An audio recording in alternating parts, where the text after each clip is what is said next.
God put me in a very interesting spot of life where he made hell my teacher. He made hell my teacher. And a lot of people don't understand that. So I'm trying to give people a different thought process of life where failure, hell, disappointment, discomfort is a great learning tool. And many people don't understand that. Most of us, we live in a box and we don't want to go outside that box. Outside that box is all these possibilities of life. What we do is we shackle our mind. We are a prisoner in our own mind. This is all I can do. This is all I'm good at.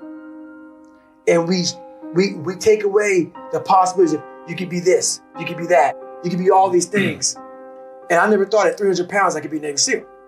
So if my mind was shackled, what people understand is that they live for themselves, not knowing that you have the power within yourself to change. If I would have died at 300 pounds, let's say I was 75 years old, I got to heaven, and God has a chart like that on everybody's life. God knows all. Let's say that. I don't care what you believe in. Doesn't matter. I'm not judging anybody. But let's say my thing is God. You get to heaven, I'm 300 pounds, I sit down. I was a cockroach terminator my whole life. And we're sitting down just like this. You're God and I'm David. And he gives me that chart. And he says, look at this. Now I'm looking at this chart, and on the chart it has all these different things, but my name's on it. But these things aren't me. I was going to change the world. I was going to set records. I was going to be a Navy SEAL. I was going to be all these things in the military that I accomplished. You're going to get the VFW award. You could be honored here, honored there.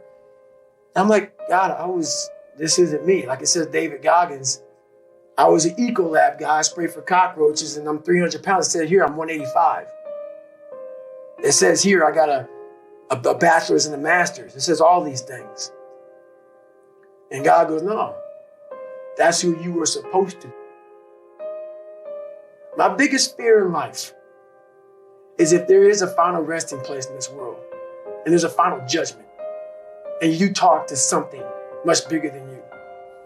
I don't want to sit down and have a conversation with someone with something that says, you're in heaven. This is what you should have been on earth.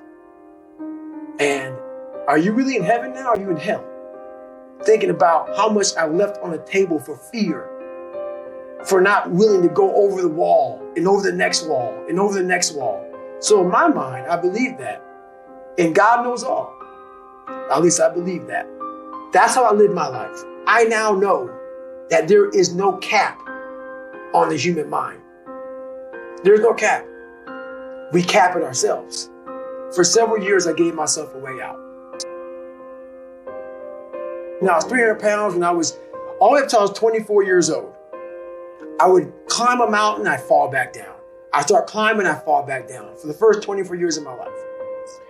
I went to my first hell week, my second hell week, and then my third hell week came in SEAL training, and the CEO, Captain Bowen, looked at me. I'm on crutches, I'm all jacked up. He says, hey, this is your last time you're gonna go through buds. This is it. I had several stress fractures. I had double pneumonia. I was jacked up, and he gave me a few months to heal. He said, this is your last time going through. I shouldn't even let you go back through. And this is when I started to not put a cap on the body if the mind is there. Every morning I would wake up at 3:30 in the morning, 4 o'clock in the morning, go to my dive cage, go in there before anybody saw me. I'd get duct tape, and I would tape from my forefoot all the way up to the mid of my calf, and I would put 2 black socks on. And so I ran not using the pivot. And I ran my hip flexors. So for the first 45 minutes to an hour, I was in absolute excruciating pain. But what motivated me through that whole process was the fact that this kid came from that. I'm in the hardest training in the world, in the worst shape of my entire life. What if I can graduate amongst these studs? If I can graduate, it would change everything for me.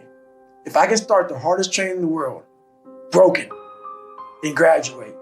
So my mind fed off of that. You are now, from the weakest man, you are now the hardest man to ever live. Life is one big mind game. And you're playing it with yourself.